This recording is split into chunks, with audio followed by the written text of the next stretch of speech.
Hey everyone, Cell here.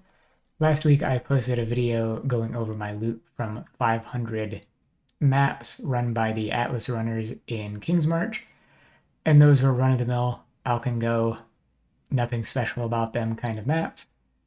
And this time I've got a comparison and other loot overview for 508 mod corrupted maps.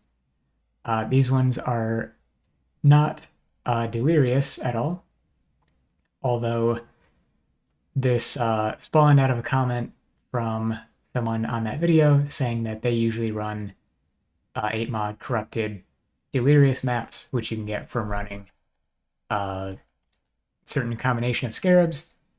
Obviously, the typical 8 mod map you'd get from Cartography Scarab of Corruption. And there's also a delirium one as well. Maps found in area have layers of delirium. The delirium scarab of delusions. So I don't think I've ever actually run that.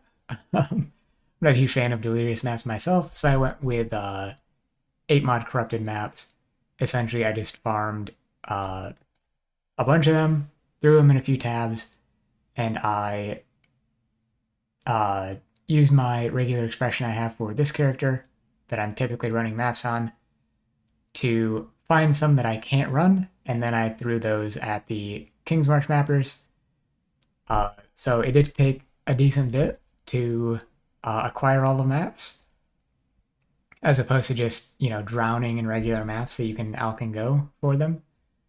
But yeah, enough padding here. I think we should just get into the loot before I discuss whether or not I think it was worth doing versus the regular maps.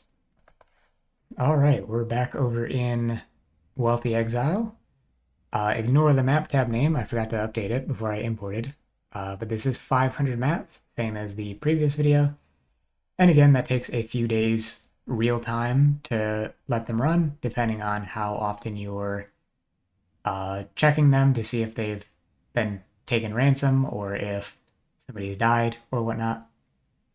So yeah, going over the general loot here, I think the thing that gets me the most is the fact that it actually looks very similar to the previous set of maps. There's nothing really that stands out to me as being far and away better than the other ones, which is interesting because these have somewhere between, I think it's even as much as 60% more quantity, and other stats, of course, as well. But I think a lot of the lack of difference has to do with the fact that you lose out on so much loot if they specifically don't complete 100% of the map. So because the success rate depends on the stats in the map, quantity, I think primarily for these kinds of maps, but maybe the other ones as well. You can just kind of get a good idea of what they're going to have higher success rates on based on the quantity.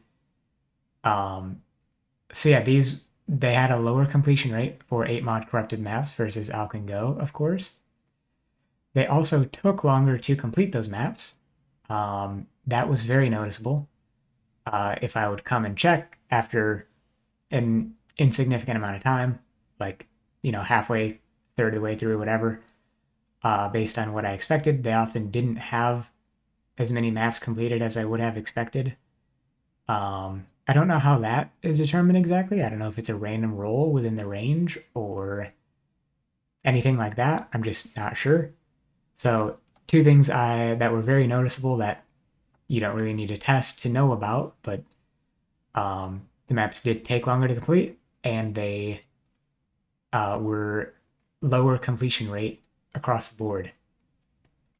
11 Divine Orbs, though. That is 5 or 6 more than I got last time. However, I've got a similar amount of puzzle boxes.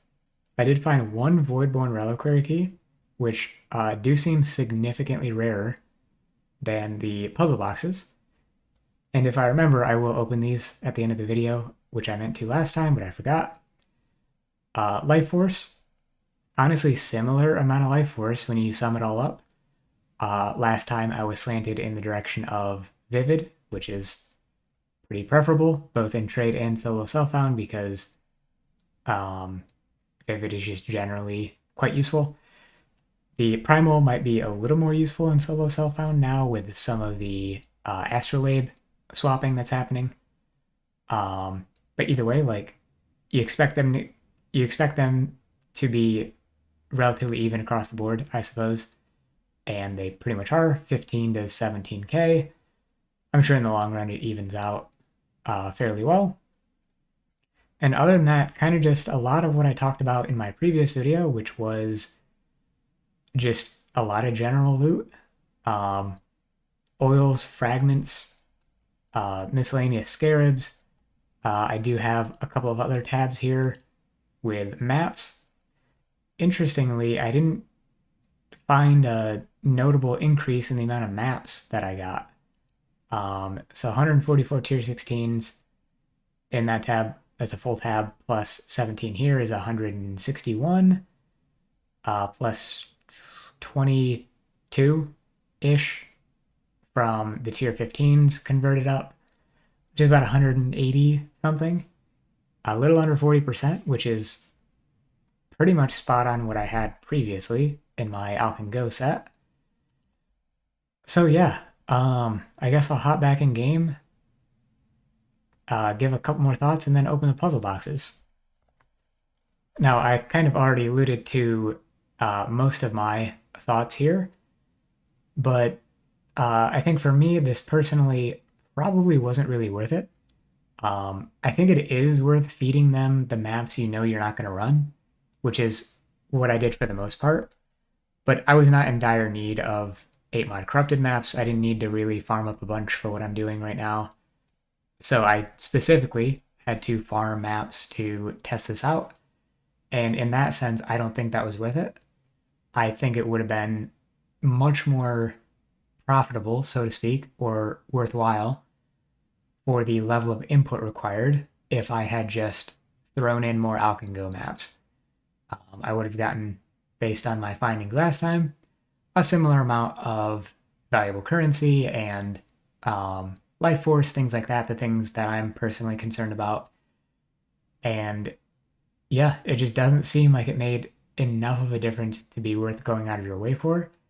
But again, if you're already prepping a bunch of 8-mod maps to run some other strategy, and you throw in your regular expression and you have a bunch of unhighlighted maps that you can't run or don't want to run, then yeah, sure, throw those in, because what else are you going to do with them? They probably are a little bit better on average, and there's less micromanagement if you do it that way. So yeah, overall, I think it was not too bad of a test to do. Obviously, like, it's mostly a passive thing. But probably not something I'll do again in the future. I'll just stick with my alch-and-go. And let's find these puzzle boxes. And I guess actually I'll open the reliquary key as well. Might as well start with that one. I probably have a bunch of crap in here. Nope. Alright, we're in the clear. Let's see what we get. Rotted round shield. Alright, I guess that's foil for the unique tab at least, and then we'll just go these one at a time. Foil siege breaker. With no mods, okay. First time I've seen that one. Darkness Enthroned. That one could be decent. Dendrobate. Shavs. Oh, okay. Shavs isn't too bad. It's a tier 2 at least. And I don't think I have one at the moment, so maybe I'll run that for collection. And Relic of the Pact. That one's interesting as well, being a boss-specific unique. So yeah, I might actually go and run these. For now, though, I think I'm pretty much done with this video. If you have any other suggestions for loot overview, strategies, etc., specifically solo self-found, given that's what I play, or any other suggestions, I'm definitely open to more videos, kind of in the mood to make more at the moment.